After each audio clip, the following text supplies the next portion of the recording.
Let's talk about garlic.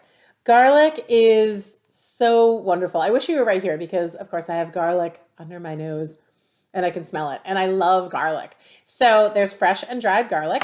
This, of course, the fresh garlic comes in the bulbs, and the bulbs are full of cloves. And so, how many you use of these is entirely up to you. But I think garlic is the most wonderful, sexy herb that exists. That's my personal, maybe my professional opinion about garlic. But, garlic for a long time, I always thought that it was ridiculous that people would use garlic powder. So I have to say that I had a little bit of judgment around that, probably because I grew up with pretty poor quality garlic powder that didn't really taste like garlic.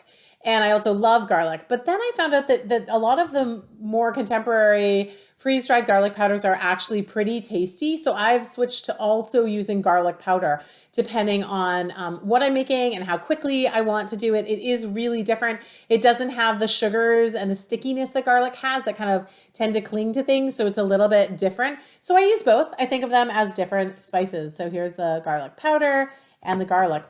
Garlic, if I had to choose my top three medicinal plants, and I'm broadening it from herbs all the way to medicinal plants, garlic would always be there.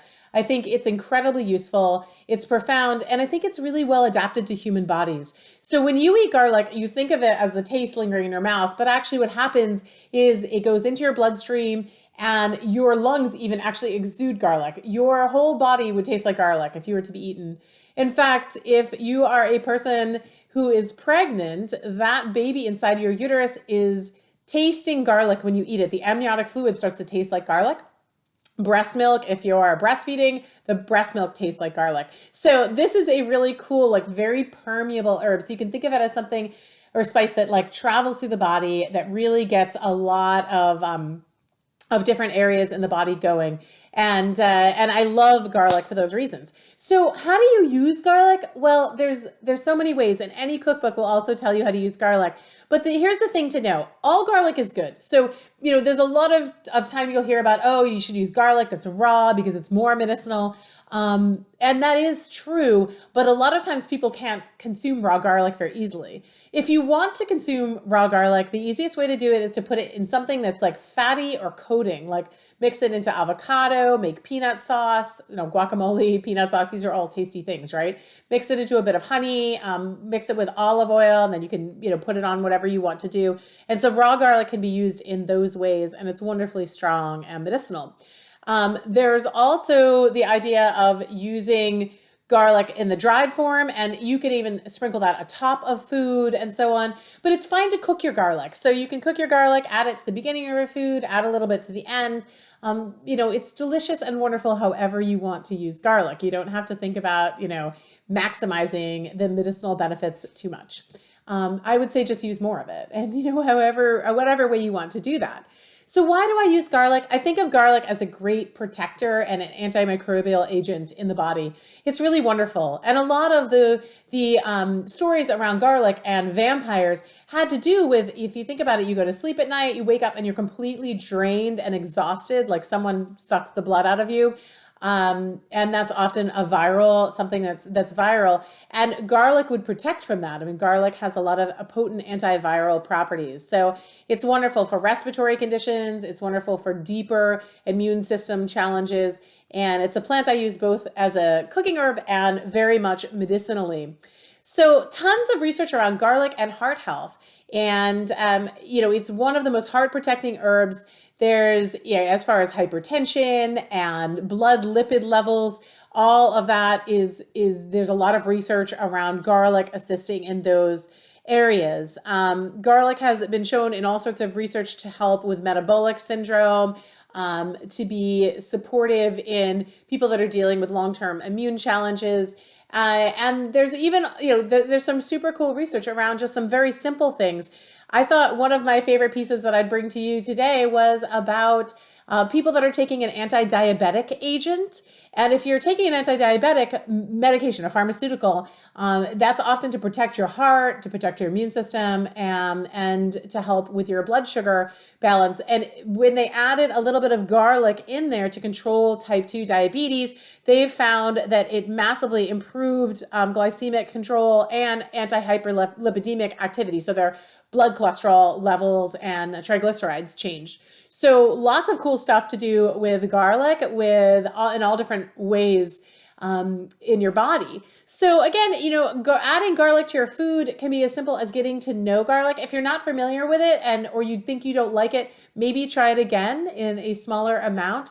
See how much garlic you actually want to use. Find out your favorite ways to use it, whether it's pressed or otherwise. We're going to be making a favorite recipe that I have with garlic a little bit later, although most recipes I make have garlic in them. So there are a lot of favorite recipes, but I'll show you a simple way to increase the garlic quantity in your life that's very easy to diversify and use in all different types of forms.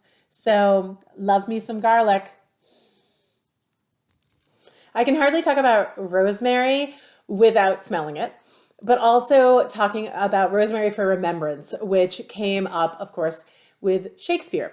So we think about rosemary in a lot of different ways, and it is just a wonderful herb. It's definitely better fresh than it is dried. The nice thing is that it will last a really long time. You can even buy like little rosemary plants. And I do use dried rosemary. I have some right here. But I find I have fresh rosemary in my garden year round. So if I'm home and I'm cooking, I can just get that fresh rosemary. So what you want to use is the leaves. And one of the reasons why the fresh rosemary is better than the dried is that these things are actually pretty easy to eat. They're a little leathery, but once they're dried, they're like kind of hard. They're like little pine needle kind of things.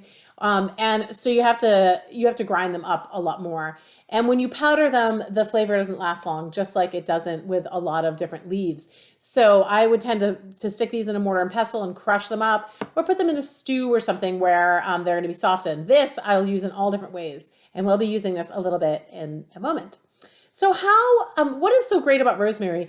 Rosemary is a wonderful herb as a kind of an overall antioxidant. It's rich in phytochemicals, but it doesn't have a lot of the spiciness that when you get with something like ginger or even garlic. If you are somebody that has some adverse to spicy or intense flavors, you might find rosemary is a little bit easier. And it is just deliciously gentle. And I find that so I think of it as a great cognitive herb. This is one of my very favorite cognitive spices, maybe my very favorite one overall. And there's a lot of research with older adults taking rosemary even in food-based form and finding that it helped with working memory and overall cognitive function. So there's some really good measures to this. And again, it's just super easy to use. You can add it fresh, you can add it dried. You can even put it in vinegar and then use rosemary vinegar on your food. But culinary doses are actually really easy to use with rosemary. You don't need to get too complicated. And while I'm talking today about rosemary, I think it goes, anytime you use rosemary, you can add sage and thyme, two herbs we're not going to be talking about. But you can add sage and thyme with your rosemary without exception. I think they always go well together. And so just go ahead and throw a lot of these in there. Really good with more Mediterranean foods and so on. Excellent in like breakfast eggs or in beans and legumes. It's great with meats. So, if you aren't using rosemary, you can go on like a 1-week rosemary challenge and see how many times you can add rosemary to your diet because it's fabulous. I can't talk about spices without talking about turmeric. Turmeric is quite the buzz spice and has been for quite a while, and with good reason. And it's got just such a lovely orange glow. I think that turmeric is beautiful. It also might be one of the more difficult spices to integrate into your life if you are not familiar with using it or weren't raised using it. So a few notes about using turmeric.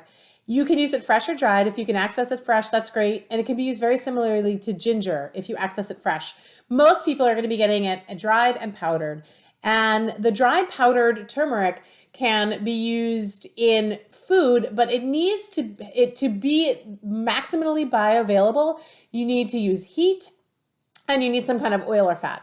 Of course, traditional South Asian food shows us this in that you would typically have a little bit of oil or ghee, and you would add in your spices like your turmeric or your cumin or whatever you're going to be using. into that oil or ghee and saute that and make that all toasted and kind of more aromatic before you add in other foods. So that's one of the things you need to think about when you're using turmeric, is that it needs heat, it needs fat, and that's how it's going to be maximally bioavailable. It's also great to throw some black pepper in there. I'm going to show you one of my very favorite recipes later with turmeric that incorporates heat and fat, and maybe in a surprise way, because we won't be making curry. So wonderful stuff turmeric is. There is so much research out there about turmeric. It always blows my mind to think about it. There's more than 7,000 published papers on primary literature on turmeric alone.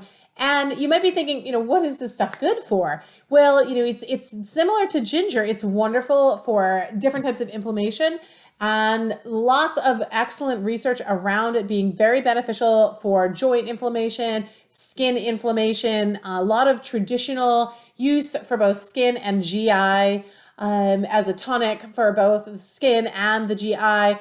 It's also really helpful in certain types of infections. It's one of these herbs, I think a little bit like garlic, that gets into your body, but it's not as bioavailable as garlic, which is one of the reasons there's so many products on the market to try to increase the bioavailability. But my guess is that human beings who have used a lot of turmeric have known all along the best way to increase the bioavailability is heat and some fat with it. So I also like to think about turmeric as an herb that is really helpful for a lot of the confusion that we give our immune system around different types of chemicals, things. If you know what an epigenetic modifier is, there's some interesting research around turmeric and it helping with some of the challenges, overall lifestyle challenges that we have in our world today. So when you hear about something like, if you do this over your life, it'll increase chances of cancer, or you hear about microplastics, or you hear about genetic predispositions to things, turmeric isn't like a magic bullet, but it can help with the expression of certain types of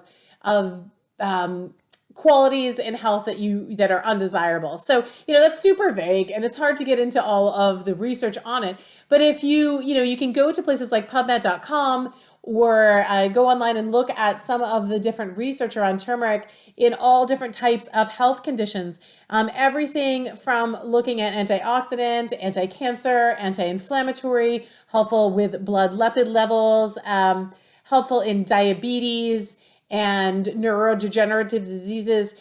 And one of my favorite research studies has turmeric, and it was used extensively in a study that was super cool, where they looked at people that were heading to the direction of diabetes. They were pre-diabetic, and the placebo group just kept going with what they were doing. The other group just added a little bit of turmeric to their diet. And at the end of the research time period, no one in the turmeric group had actually transitioned from pre-diabetes to diabetes, but a lot of people in the placebo group had. So that was actually really neat to take a look at how that ended up working out. So turmeric, very cool stuff. Again, this is probably not one you can add easily at the end of your cooking, but it doesn't hurt. It's not like it wouldn't do something, but you want to add it more when you are cooking with that fat and heat. And traditionally, sometimes it is added to milk with some sweetener. And that would be any type of milk would do, as long as it had fat in it. So if it's some type of nut milk or dairy milk or whatever works well for you. So you want to think about, increasing your turmeric levels.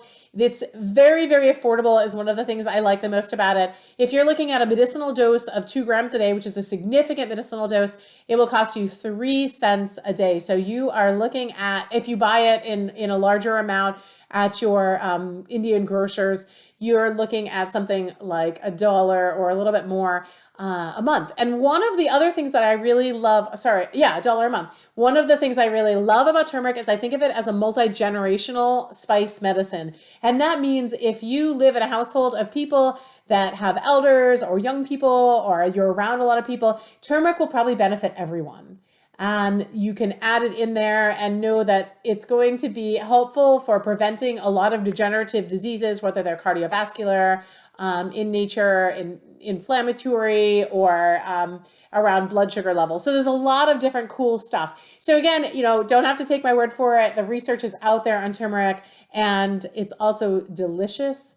and aromatic and makes things yellow, which can be a good and bad thing. I bet a lot of some of you have some yellow containers or appliances in your house. I know my juicer is yellow from running fresh turmeric through it. So go with turmeric, and hope you can find some fun ways to add it to your diet. And I'll be showing you one of my very favorite ways shortly.